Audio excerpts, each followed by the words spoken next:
And there. Right, you're good to go. Hello. Hi. Welcome, everyone. Thanks for being here with us today. I'm just going to wait a couple minutes, and thanks for joining us, everyone that's here. We really appreciate it. Hopefully we can bring you some great tips today on mum guilt. So we're live tonight on Instagram and Facebook.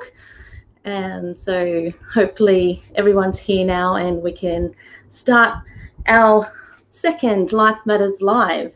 So we're here today. We want to bring the questions we get in the therapy rooms and into your answers delivered into your lounge rooms. So mum guilt today, we're talking about it's if you're a parent, you've most probably understand the concept of it and experienced it yourself. It's just when you don't feel like you've met the expectations of what you think you need to do for your family, and there's a lot of pressure you put on yourself afterwards.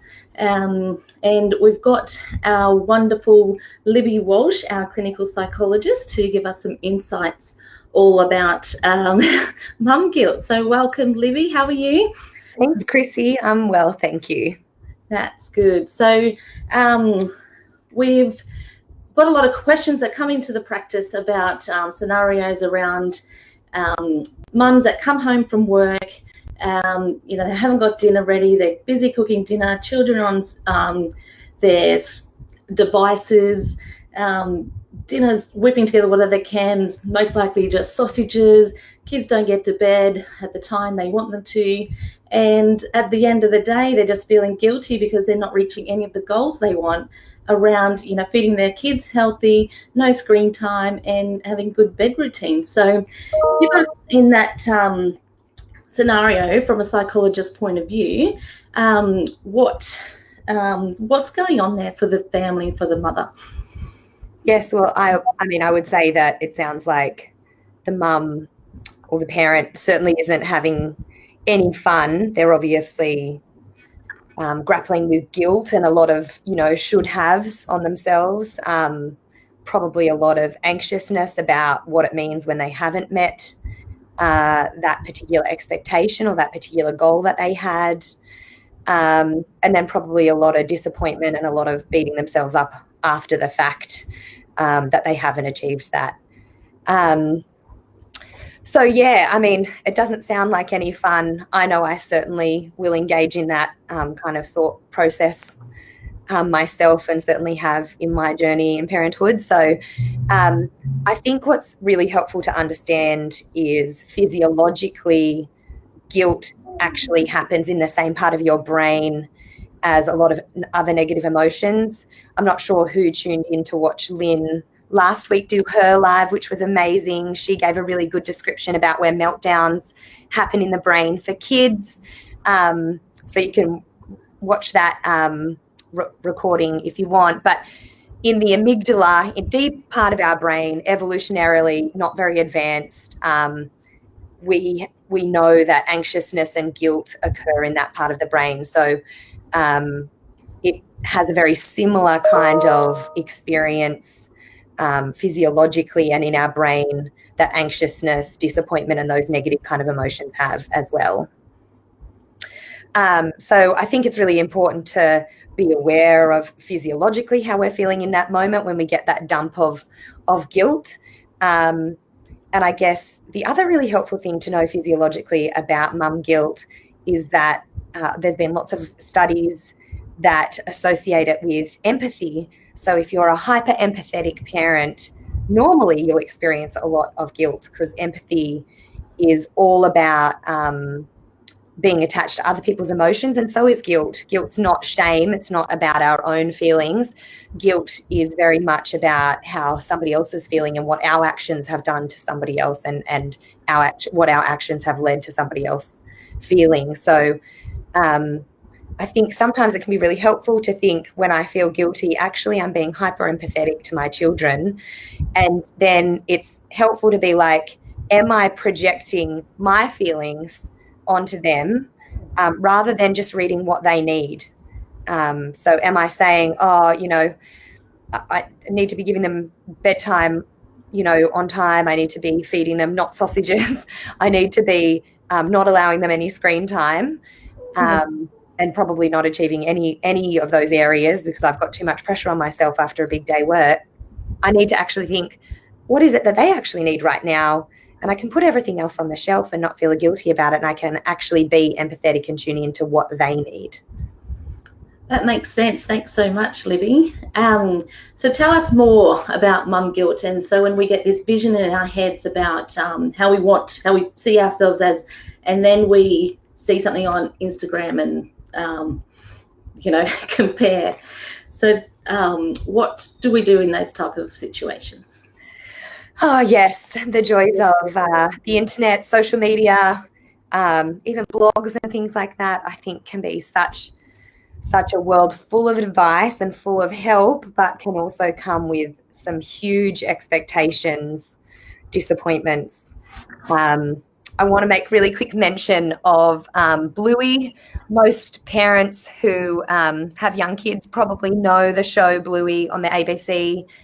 They have a beautiful episode called Baby Race, and it's not really about the social media stuff, but it's absolutely about comparisons. And Bluey's mum, Chili, gets very caught up in comparisons in her mum's group, which can also be a place where people get really triggered. I think social media, absolutely, but mothers groups or any area, where you're comparing, similar aged children and similar kind of experienced parents.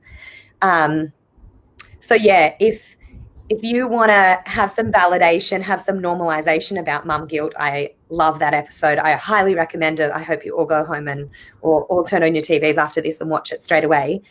But I think it's really important to remember, obviously, we know what we put up on social media is absolutely not our reality. It's probably taken us 100 photos to get the siblings cuddling on the couch. It hasn't just been the one shot. And so I think sometimes it's really important to remember that it is a highlight reel. It's there for happy memories, and really isn't a reality. Or sometimes it swings almost the opposite, and it's like the very worst version.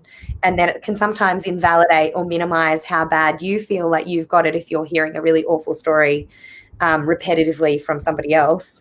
We almost only ever see those two kind of extremes. We never see like, sometimes I nail it, sometimes I don't. Some stages I nail and other stages I absolutely can't stand and I'm useless at. So I think it's really important to remember that even the stuff that we see on social media or the TV or read in blogs, normally it's a little bit of both. And they're probably only sharing one version, one tiny kind of holding a microscope over one tiny version of their life. Yeah, that makes sense. So remember to go watch that Bluey's episode. Yeah. And, can make you cry, just as a warning. Can be too close to home.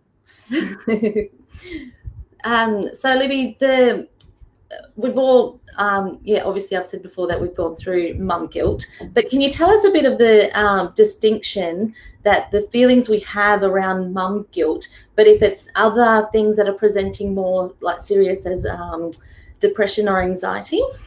Sure. Yeah. I mean, I think, there's a normal level of most of our negative emotions, whether it's depressive emotions or anxious emotions or guilt. I think the real kind of distinction between like the serious kind of postpartum experiences is really the consistency of those feelings. For most people, I would say mum guilt, that example that you gave at the start is great. Like they feel guilty about that moment.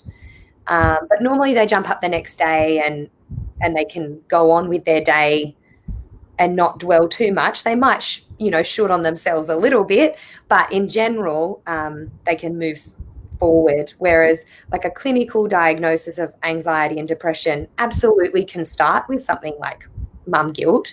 And then as it becomes kind of more pervasive, more often, more extreme, starts to really, decrease your amount of joy or really increase the amount that you're ruminating about particular things, is when it really slips into more of a clinical presentation. But I think if you're worried, kind of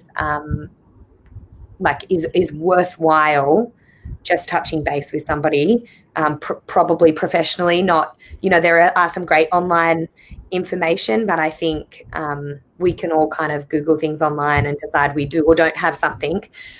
So nothing kind of beats probably a professional's opinion. But if we're worried, hey, it's been kind of 6 weeks now and my feelings around this haven't really changed, I don't really get that much kind of reprieve from my feelings, I think it's definitely worth, going and speaking to somebody professionally.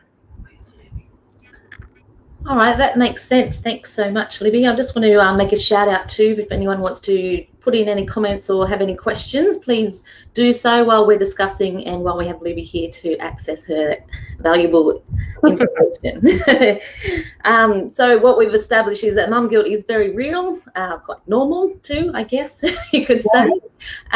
What would you do? What would you provide, the advice you'd provide to us about having that balance of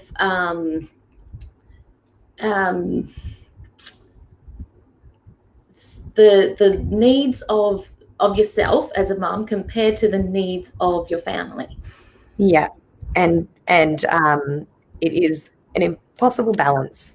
But one of the first things that we're taught to do when we get on an aeroplane and we take an infant is you've got to put on your own face mask first. And I think that has to happen if you want to have any capacity to give quality to your family or to your children. You have to make sure your own petrol tank is full. That's probably the most kind of common way that I see mum guilt present, is when people are trying to do that exact thing, trying to balance the impossible balance, and they actually don't have anything. The reason why they can't, be present with their children, or the reason why they can't cook a meal that they really want to, or that's a priority for them, is because they're completely running on empty. And if they're running on empty, then you're completely setting yourself up for failure if you've got this imagined version of you as a parent. And I also think it's really important when you've been a parent for a little while to kind of reflect on, is this the imagined version of the parent that I thought I would be? And I can tell you now, I am certainly not. And almost everyone that I would have spoken to would say that maybe in some areas they're the parent that they want to be, or the parent that they thought they would be. But I can guarantee you the imagined version of who you would be as a parent prior to having children is not who you are now. And sometimes it's really helpful to try and reimagine a more compassionate version of that parent, thinking, well, what kind of parent do I want my kids to be? Do I want my kids to be the type of parent who does prioritize their own needs, does take care of themselves, does remember that their joy, their happiness, all those things are really important as well? And if I want them to be that parent, then it's really important for me to model that as well. That's wonderful advice. We're certainly all going to walk away with a lot of great tips and advice. Can you give us a quick summary to give us the three top tips of mum guilt? Yeah. So I think definitely knowing the triggers. So that Bluey episode kind of point that we made earlier. So whether it's your Instagram, whether it's your Facebook, whether it's a group of friends that you went to school with and you've all had babies at the same time, whether it's a mother's group, it's really important to recognize which of those areas really triggers your guilt and makes you feel somehow not good enough in a particular area or all areas of your parenting.